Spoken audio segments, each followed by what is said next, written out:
tecnología hoy, y precisamente el avance de la tecnología llega a replicar el movimiento de los animales con una precisión quirúrgica. Veamos algunos ejemplos de lo último en Animales Robot. Vamos a verlo de inmediato con esta nota que esperemos les sorprenda tanto como a nosotros. Lo mejor, lo último en tecnología de Animales Robot.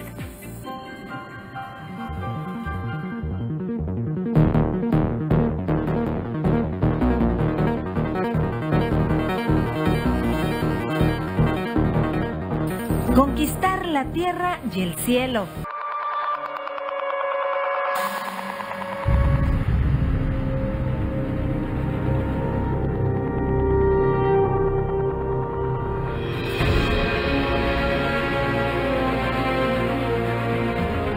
Una vez controlado su entorno terrestre, el hombre miró al cielo en busca de nuevos tronos. Siglos después ha masterizado la mecánica y logrado simular el andar de las arañas y hasta el volar de las aves. El robot de 8 patas se llama la araña Flic Flac y como su inspiración puede movilizarse rodando. Esto no solo permite ahorrar energía, sino también llegar desde un punto a otro en menos tiempo.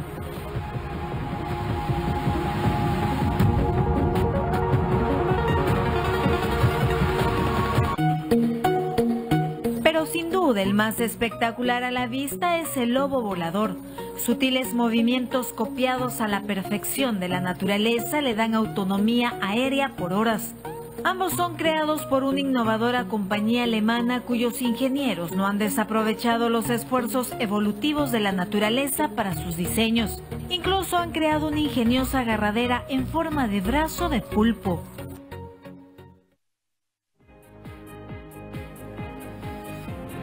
Bien, qué lindo realmente. Lo último en Animales Robot, empezamos viendo desde un insecto, ¿no es cierto? Pero hay mucho más. Y ahora en tecnología, hoy vamos a conversar con nuestro invitado sobre los gobiernos digitales, además a propósito de la Cumbre de las Américas. Nos acompaña Carlos Calderón, experto en transformación digital. ¿Qué tal, Carlos? ¿Cómo estás? Muy bien, muchísimas gracias. Mucho gusto verte nuevamente. Bueno, muchas gracias también.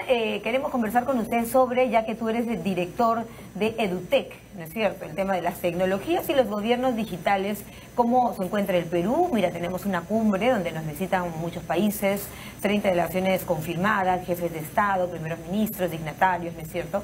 ¿Cómo está el Perú en este punto de haber avanzado sobre la digitalización de la información, pero además llevado esto al servicio al ciudadano?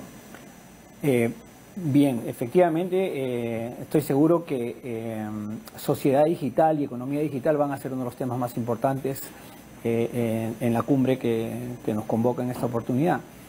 De hecho, hay cumbres paralelas que están ocurriendo. Una de ellas es la del BIT. Hoy mismo, mañana arranca, mañana jueves y viernes. Es la cumbre de empresarios convocada por el BIT, donde el tema central es efectivamente el que tú mencionas. Pero yendo a tu pregunta sobre el Estado y los servicios del Estado hacia el ciudadano, te diría que, bueno, estamos empezando, diría, ¿no? ¿Incipientes aún? Sí, muy incipientes. Los esfuerzos más estructurados se han empezado a hacer en este gobierno, que empezó ahora, aunque las iniciativas vienen de más o menos 10 años atrás, ¿no? Pero efectivamente, como lo hemos estado conversando antes en la pauta, todavía estamos en una situación muy incipiente y un ejemplo claro es lo que ha pasado con la plataforma RENIEC en estos días. Justamente yo te mencionaba eso antes de la entrevista. Por ejemplo, RENIEC ha tenido una caída total, ¿no es cierto?, en su sistema desde el día lunes. Y si yo te planteo que el gobierno digital busca precisamente mejorarle los servicios, ser más eficiente al ciudadano, ¿cómo entender ese tipo de situaciones? Mira, los beneficios que trae la digitalización de los servicios del Estado hacia los ciudadanos son enormes, infinitos, ¿no? Y con un valor, un aporte de valor muy grande. Un buen ejemplo puede ser la plataforma que ha lanzado el año pasado el Banco de la Nación para poder pagar de forma remota todos los tasas, impuestos, etcétera, y sin tener que ir a la institución físicamente, claro, ¿no? Porque la gente en realidad más repudia son las largas colas que hay que hacer, ¿no? Y el tiempo de transporte, etcétera, ¿no? Los costos, etcétera. Pero ese es un pequeño ejemplo. Llévalo al mundo de la salud, a los hospitales del Estado, sacar citas, tener los diagnósticos, en fin, tú imagínalo nomás. Entonces, eso llevado a la escala de gobierno es enorme. El tema central es, yo diría, hoy día sí podemos decir que en el Perú existe un ciudadano digital, es decir, o un ciudadano en el borde, en el umbral del mundo digital. Más o menos el 60% de los hogares peruanos ya tienen acceso a banda ancha. Internet, acceso a Internet. Sí, entonces, prácticamente queda poco por incorporar con acceso. Y una vez que tienes acceso, empiezas a vivir una gran parte de tu tiempo de manera conectada. Y ahí es donde quiero decir, el tema central es, ya existe un peruano digital, pero que es un ciudadano digital, pero no tiene un gobierno que ofrezca servicios digitales ni que se conecte con él todavía digitalmente, ¿no? El llamado e-government, ¿no es cierto? El gobierno digital al que todos, digamos, bueno, esperamos, ¿no? Sin embargo, sí funciona en algunos otros países de la región, como tú decías, todavía estamos incipientes. Según la ONU de 2016, este informe señala que Uruguay, por ejemplo, es uno de los países a los que habría que mirar. Sí, en términos de servicios del Estado, sí, Uruguay es un buen ejemplo. Y no solo Uruguay, podemos ver el caso chileno, de México, Brasil, ¿no? Chile. Chile también, por supuesto, ¿no? Colombia también, son países que tienen iniciativas declaradas con inversiones enormes en acceso. Y pero no solo nosotros tenemos en el Perú las leyes que facultan, por ejemplo, a esta ONGI, esta oficina del gobierno electrónico y digital, ¿no es cierto?, informático, con aplicación o implementación de las TIC. ¿Qué nos está faltando? Claro, el asunto es que, imagina que el sector privado está en la misma situación, está intentando transformarse digitalmente para poder competir y sobrevivir a estos cambios que están ocurriendo en su entorno, ¿no? Lo mismo pasa con el gobierno, pero como ya lo hemos visto, el Estado, digamos... ¿No invierte mucho, crees tú, también? Y se requiere, yo diría que más que un problema de inversión, es un problema de capacidades que no en el Estado no sobran, digamos, ¿no? Que son las capacidades profesionales y estas capacidades para transformarse. Bueno, pero yo mismo te decía, invertir, por ejemplo, si tenemos esta oficina, pero que pareciera que no funciona al ritmo que avanza el mundo, la tecnología. Y puede ser muy poco la oficina. Mira, miremos un buen ejemplo cercano, digamos, o accesible con la información, es decir, que es España. España... cuando ha hecho sus últimas declaraciones o las revisiones de sus planes de gobierno de largo plazo, ha hecho una declaración pública en el 2016, me parece, que es mucho más atrevida e integral que solamente tener una oficina con planes que impliquen transformar solo los servicios, porque la sociedad digital va mucho más allá de los servicios del Estado al ciudadano, ¿no? Voy a poner ejemplos. Pero las compras por Internet, por ejemplo, también hablarían de un Estado eficiente, sí, donde ahorra como beneficio, ¿no?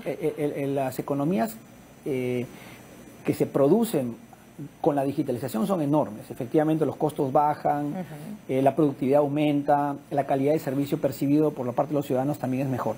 Pero en contraparte... ¿Y el costo del descontento? Mejora muchísimo, ¿no? Pero tienes otra cara de la sociedad digital que es la consecuencia de esta parte favorable y, por ejemplo, es la transformación del empleo.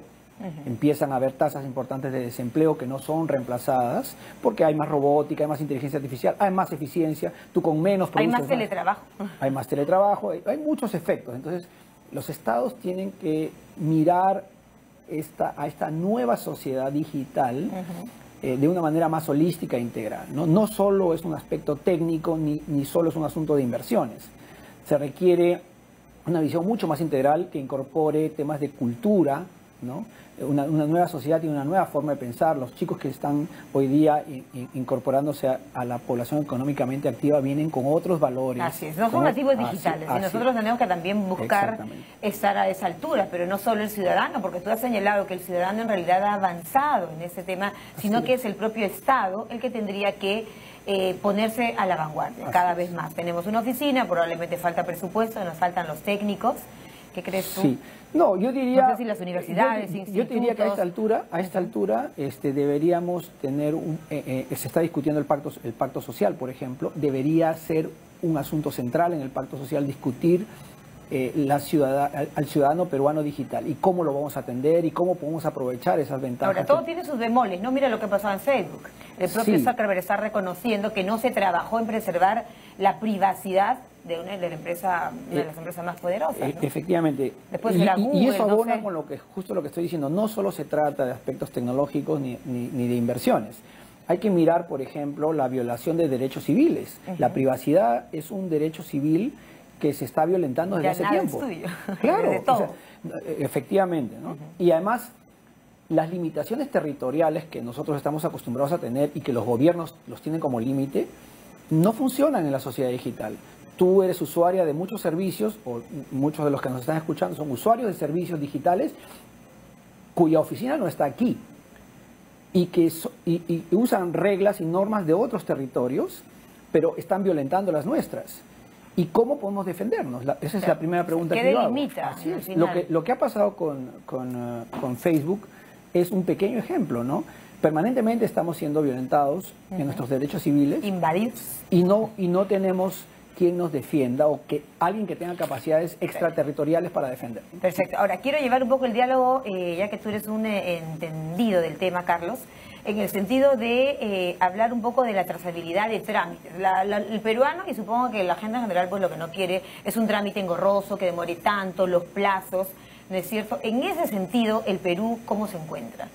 Bueno, hay que mirarlo desde Por ejemplo, positivo. sacar un pasaporte. Sí, pero ha mejorado muchísimo en este gobierno. Yo creo que este gobierno ha hecho también, ¿no? Simplificación administrativa, ha avanzado muchísimo y plataformas digitales en diferentes partes del servicio del Estado que se han empezado a poner a disposición. ¿Tienes algunos ejemplos que podamos mencionar? Sí, la de Pagalo.p o Paga.p, que es del Banco de la Nación, que te simplifica, digamos, una serie de trámites y además puedes hacer pagos remotos, ¿no? Ese es uno de los servicios que se ha puesto a favor del ciudadano el año pasado, por ejemplo, pero está poco difundido, muy poco conocido. La gente sigue yendo a formar cola. Cuando ya no es necesario. ¿No? Y así te podría nombrar una serie de beneficios, por ejemplo, para sacar pasaportes. También tendría que ser todo más sacar la renovación del brevete o de la licencia de conducir. Sumamente sencillo, ¿no? Comparado a cómo se hacía antes. Y no solo es un tema de plataformas digitales, sino también de simplificación administrativa, ¿no? Y de meter el chip. Sí. Y cambiar el chip, sí. seguramente pero nosotros todo lo que te estoy diciendo, también, que uno lo puede mirar de manera muy positiva, no es suficiente. Además que tenemos las leyes, te decía antes, Carlos, en el Perú están las leyes, las facultades para poder hacerlo. Son mandatos. La mayoría de instituciones en el Perú ya tienen mandatos de empezar a brindar servicios digitales, de dar soporte. Las tecnologías de la información. Así es. Pero evidentemente falta velocidad, falta una decisión política. Yo te diría, a esta altura necesitamos vocación política. Debe haber una unificación de los servicios del Estado. El ciudadano no sabe si es local, central, provincial, regional, en fin. Se está trabajando en eso, ya está muy avanzado, un solo portal para donde el ciudadano pueda tener acceso a todos los servicios del Estado. Bien, muchas gracias a nuestro invitado, Carlos Calderón, experto en transformación digital, hablándonos de cómo se encuentra el Perú en este momento en este avance de la tecnología. Si usted trabaja en una línea de producción o también puede darse el caso de que sea dueño de una compañía de ensamblaje, preste atención a la siguiente nota. El futuro de las estaciones de trabajo ya es una realidad.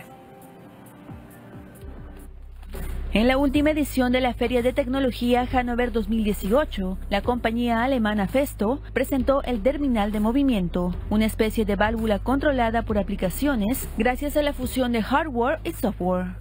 Dentro de la terminal destaca el Bionic Workplace, un lugar de trabajo de autoaprendizaje para la colaboración humano-robot. Este espacio combina las ventajas de Bionic Cobot, un robot neumático liviano, con los sistemas del campo de la inteligencia artificial. El lugar de trabajo flexible está equipado con numerosos sistemas de asistencia y dispositivos periféricos que se conectan en red y se comunican entre sí. Junto con la inteligencia artificial, los métodos de aprendizaje automático convierten este espacio en un sistema de aprendizaje y anticipación que se optimiza constantemente. Las personas pueden interactuar directamente con el robot y controlarlo mediante gestos, tacto o voz. La manipulación remota del sistema también es posible. Festo ofrece varias plataformas digitales para la evaluación y el uso apropiado de datos y se compromete a seguir perfeccionando sus equipos en beneficio de sus clientes.